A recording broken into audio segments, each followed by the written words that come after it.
Olá, meus amigos, muito boa noite, muito boa tarde, muito bom dia, graça e paz a todos os amados que estejam a assistir esse vídeo para que possamos continuar crescendo no conhecimento e na graça do nosso Senhor e Salvador Jesus Cristo. Eu sou o Bispo Paulo Torres, pastor sênior do Ministério Internacional Voz da Graça. Estamos unidos com os ministérios em graça ao redor deste mundo, proclamando o Evangelho do Senhor Jesus Cristo. O único Evangelho que qualifica o crente diante de Deus. O único Evangelho que dá herança. O Evangelho proclamado pelo apóstolo Paulo, baseado nas 14 cartas que ele escreveu à igreja de origem gentílica. E nessa pregação, nessa ministração, ou nessa breve ministração, eu quero falar sobre a oração do apóstolo, a oração do apóstolo Paulo. Nós lemos, muitas pessoas leem, muitos irmãos já sabem do que eu estou falando, muitos pregam, mas ainda é muito pouco.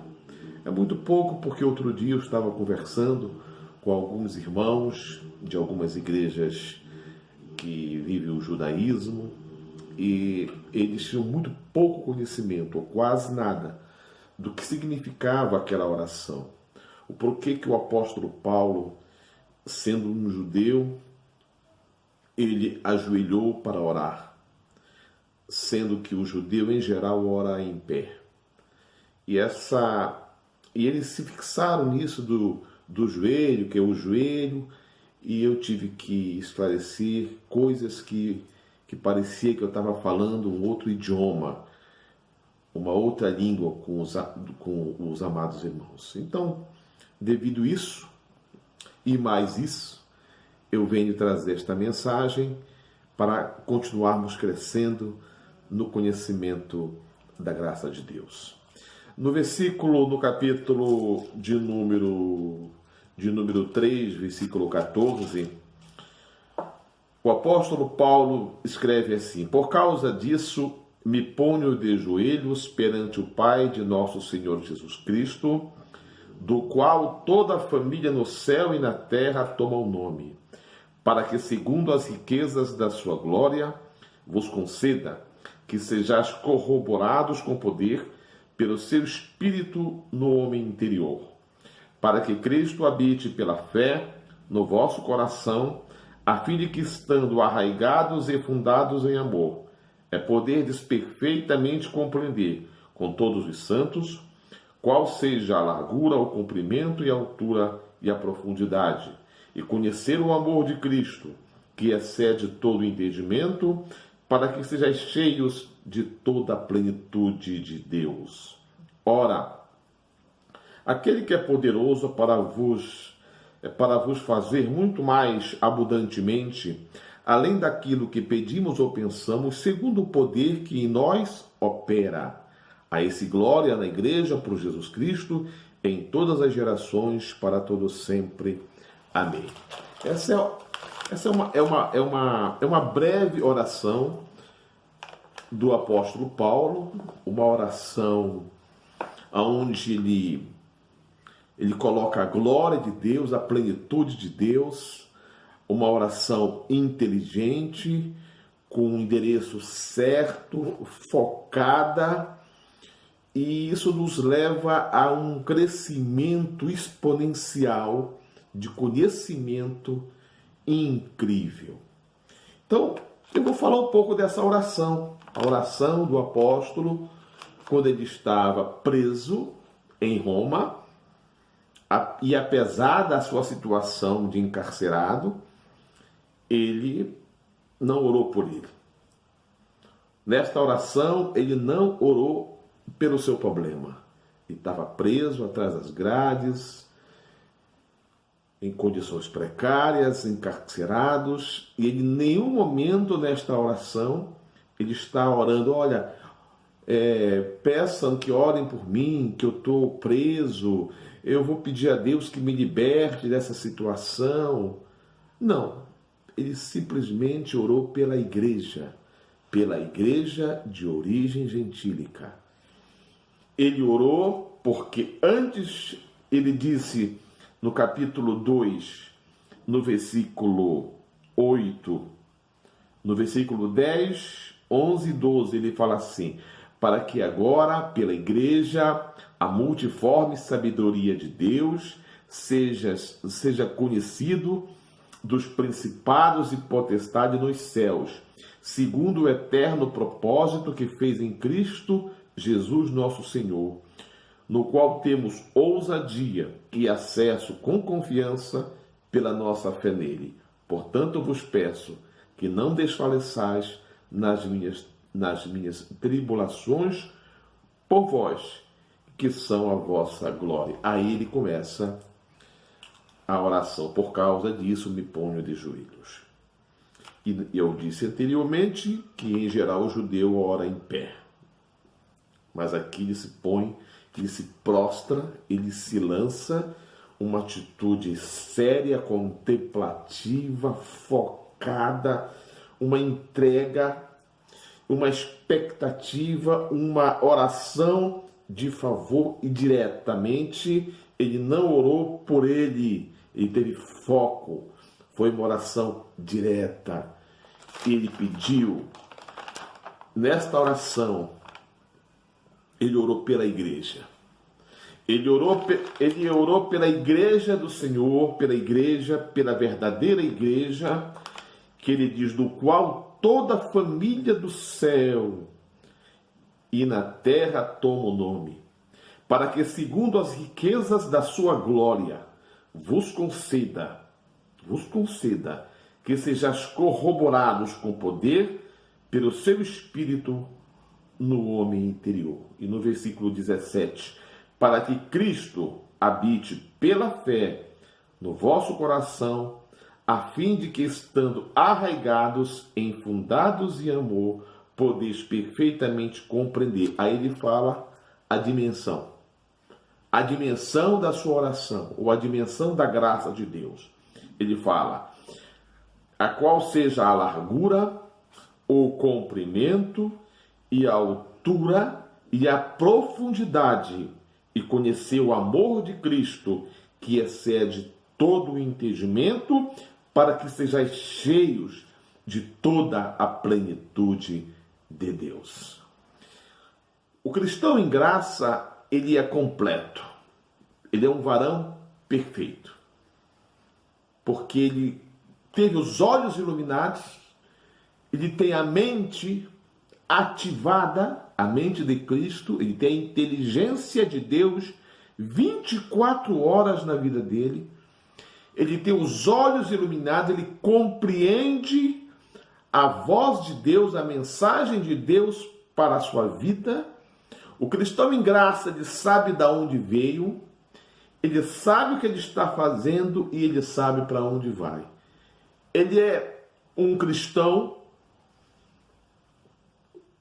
que já está numa estatura. Ele compreende que sobre ele repousa uma unção permanente. Enquanto em lei nós vivíamos numa vida de ioiô, os novos não sei se você sabe o que é ioiô, mas na minha época ioiô era um brinquedinho que a gente jogava e ia para baixo e ia para cima, ou sobe e desce. Enquanto no passado, quando vivíamos no sistema legalista, onde nós achávamos que a qualquer momento nós poderíamos perder a salvação, quando nós achávamos que a qualquer momento o diabo ia nos pegar em qualquer esquina, porque era isso que aprendíamos nas igrejas lá do sistema, que nos ensinaram isso. Cuidado com o diabo, cuidado com o tranca-rua, olha a pomba gira. Era um tempo de medo. E quando nós achávamos que tudo já estava melhorado, vinha mais uma carga. Olha os sacrifícios. Se você não jejuar, você vai cair. Se você não subir no monte, Você vai cair. Ou seja, era uma situação angustiosa, porque aquilo não era vida. Porque é desse jeito que o sistema chamado evangélico, tem gerado cristãos estressados.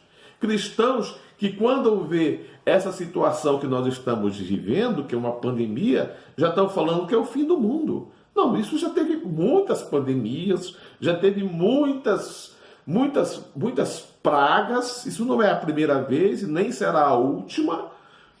Mas o cristão, ele em lei, ou que vive no sistema legalista, ele logo atribui: olha, Jesus está voltando, olha, o diabo está fazendo, está aprontando. Então ele vive uma vida de altos e baixos. Eu digo que é mais baixos do que alto, porque não é vida. Uma pessoa que vai para uma igreja para ouvir sobre o diabo, para amarrar o diabo, para lutar com o diabo, essa pessoa, sinceramente, não pode dizer que é feliz. Essa é uma pessoa que vive perturbada, como nós vivíamos, medrosa, apavorada. Então essa pessoa não tem paz. Essa pessoa não tem paz no coração, na mente, na vida. É uma pessoa que está lutando. E a vida em graça é uma vida de fatos consumados. Nós declaramos pela fé, nós confessamos com os nossos lábios, porque nós cremos com o coração. Se confessarmos com os nossos lábios, nós cremos com o coração. Por quê? Porque a mente de Cristo está ativada. E era exatamente isso que o apóstolo Paulo, nessa oração, ele estava colocando diante da igreja em Éfeso, que foi atacada descaradamente pelos apóstolos da lei.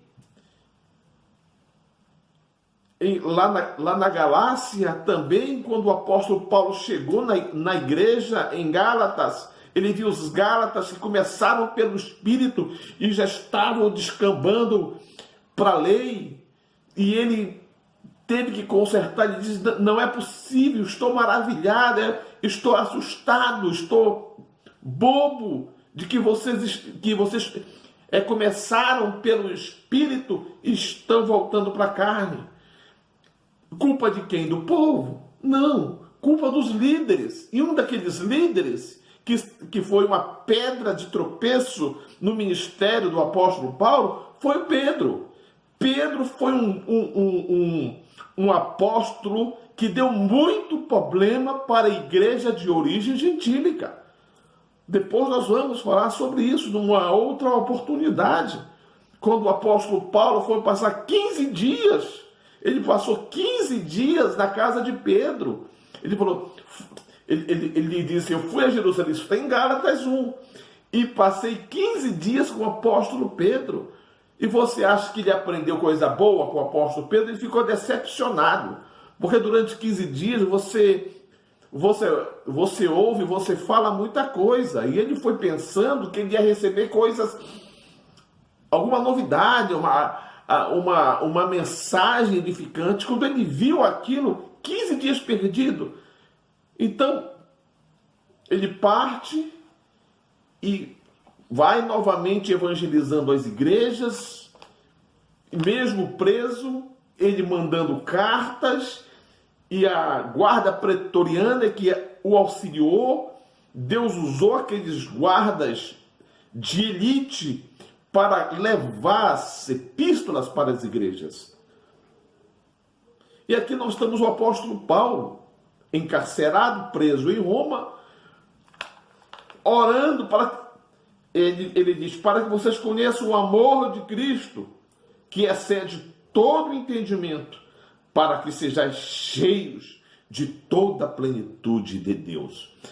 Existe uma versão da Bíblia, é a Bíblia de Jerusalém. A Bíblia de Jerusalém é uma excelente versão, embora seja de procedência católica, mas ela é uma das melhores versões do Novo Testamento. No versículo que eu li agora, que é o versículo 20 e 21, na Bíblia de Jerusalém diz assim: e conhecer o amor de Cristo que excede todo conhecimento, para que sejais plenificados com toda a plenitude de Deus, aquele cujo poder, agindo em nós, é capaz de fazer muito além, infinitamente além de tudo que podemos pedir ou conceber. Oh, meu Deus do céu! Olha que versão magnífica! Infinitamente além, olha aqui, aquele que é capaz de fazer muito além, infinitamente além de tudo que nós podemos pedir ou conceber. Meu Deus, o apóstolo Paulo estava preso e ele está falando em libertação, ele está falando em bênçãos infinitas, ele está falando em glória, ele está falando em dimensão espiritual, altura, largura, profundidade, comprimento, mas ele estava preso. Pastor Paulo, me explique, porque o espírito do apóstolo não estava preso, estava solto como uma águia, porque a carne, este vaso de barro, um dia vai acabar, um dia acaba. O que o ministério em graça, ele traz para as pessoas é a mensagem para a alma, é aquilo que permanece. É aquilo que permanece. Você nunca vai ver um ministro da graça de Deus, um ministro que prega a graça do Senhor Deus baseado nas 14 cartas de Paulo, acusar ninguém, maltratar quem quer que seja. Por quê? Porque nós somos ministros de uma nova aliança, não da letra, mas do Espírito. Por quê? Porque nós somos embaixadores do reino de Deus. O que significa o embaixador, pastor Paulo? Nós somos representantes do ministério da reconciliação. Então a minha missão como bispo é te reconciliar com Cristo ressuscitado, é te tirar das garras do sistema, é tirar você, ovelha do Senhor Jesus Cristo, do sistema caído e decaído, é tirar você de seguir o Jesus de Nazaré, porque Jesus de Nazaré não vai funcionar para a sua vida.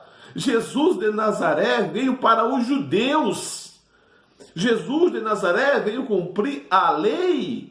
Ele teve a sua missão e consumou a sua missão. Nós somos gentios, então nós não podemos basear a nossa fé ou a nossa caminhada com Deus em Marcos, Lucas, João e Mateus, os livros que eles chamam de evangelho, mas não é evangelho. Mateus, Marcos, Lucas e João são livros. No original está livro de Mateus, livro de Marcos, livro de Lucas, livro de João. O evangelho verdadeiro é o evangelho apostólico da graça de Deus baseado nas 14 cartas de Paulo. Mas, bispo, eu pensei que Atos dos Apóstolos foi atos de muita bagunça. Houve muita bagunça lá nos Atos dos Apóstolos. Lá nos Atos dos Apóstolos, o apóstolo Paulo foi ensinado que ele tinha que fazer voto, rapar a cabeça. Tudo que mandava ele fazer, ele fez. Quem que mandou? Tiago, João, Pedro, e etc, e etc. Como fizeram com a gente. A gente chegou numa igreja e logo disse, olha, aqui é isso, é isso, é isso, é isso, tem que ser assim. A tua cruz está aqui, porque se Jesus carregou a cruz, você também tem que carregar. Foi isso que nos ensinaram. E o sistema quase que mata nós. Matou muita gente. Deixou muita gente louca. Mas louvado seja o Senhor, que aprove a Deus levantar seus filhos em graça ao redor da terra e trazer o evangelho verdadeiro, que liberta do sistema, que transforma, que qualifica e que dá herança. Que é o evangelho das 14 cartas de Paulo, cujo apostolado, a graça e o apostolado, veio pelo apóstolo São Paulo. Então, nesta oração, o apóstolo, ele se detém, que ele fala do poder de Deus, da glória de Deus, do conhecimento de Deus. E nessa oração ele traça a dimensão de Cristo em nossas vidas. Ou seja, a largura, a profundidade, a altura, o comprimento.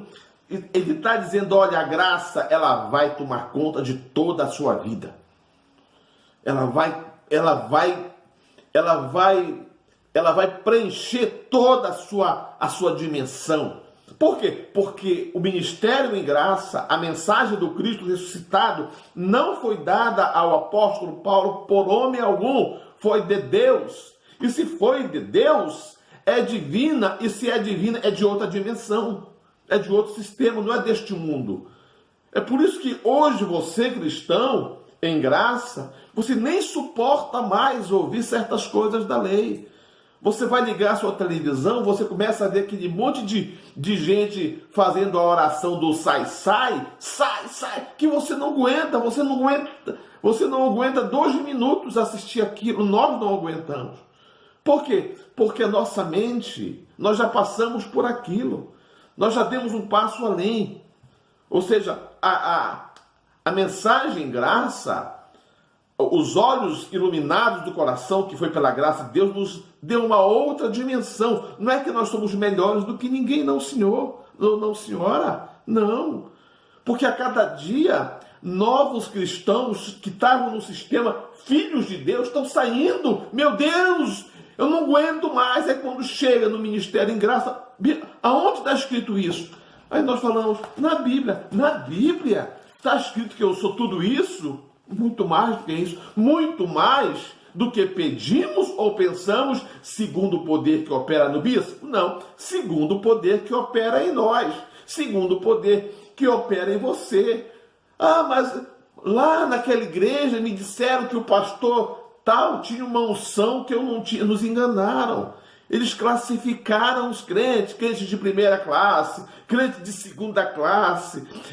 Era uma bagunça, e uma bagunça ficou a tua cabeça, e uma bagunça ficou o teu sentimento, o teu coração, o teu comportamento. Porque nós, os cristãos, nós que vivíamos lá no sistema, nós tínhamos várias caras. Na igreja nós éramos chamados de santarrões. Mas lá no mundo, quando a gente ia trabalhar, a gente brigava. Se pisasse no nosso calo. Se falasse mal da gente. Nós partíamos para cima. Isso foi o que o sistema nos fez. Pessoas de duas caras, mentirosos. Pessoas dissimuladas. Quando chegamos na graça, nós tivemos que sentar e aprender. Senta e aprende.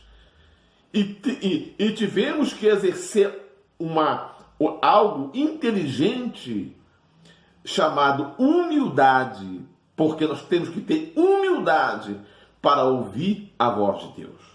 O problema da graça não é que as pessoas não entendem, todo mundo entende. O que acontece é que as pessoas não engolem. Porque a graça de Deus, ela coloca o homem no lugar dele e Deus para sempre entronizado. Quando no sistema nós dizíamos que nós tínhamos dado uma chance para Jesus, que foi nós que aceitemos Jesus. Lá naquela igreja que te ensinaram que você aceitou Jesus. Mentira! Como é que um morto pode aceitar Jesus? É Jesus que te aceitou. Foi uma obra sobrenatural que aconteceu. Isso não veio do homem, isso vem de Deus. Então, eu estou encerrando aqui essa mensagem, que o evangelho pregado aos gentios não é de origem humana. É uma vida por fé e graça, é o reino de Deus dentro de nós, ou seja, reinando em vida. salvos, eternamente salvos. O pecado não tem domínio sobre nós. Somos abençoados para sempre, não é só no dia de domingo, quando acaba o culto. Somos abençoados para sempre. Cristo já voltou, já pastor, Cristo já voltou já, onde ele reina em nossas vidas, em nós. Somos deuses sobre a terra, somos. Deus se multiplicou em cada um dos seus filhos. A vida é por fé e por graça. Temos a sabedoria predestinada e a igreja invisível, que é o governo de Deus. Então, diante disso, eu declaro que este conhecimento se amplifique dentro do seu coração. Eu declaro que a cada dia da sua vida, a cada dia, você cresça um pouquinho mais. Expansiva, dimensão, largura, profundidade, altura e comprimento. Total, você está completo em Cristo. Declaro as bênçãos manifestas em sua vida, para sempre. Obrigado, graça e paz, mais que vencedor, estamos em perfeita vitória. Em nome de Jesus. Amém.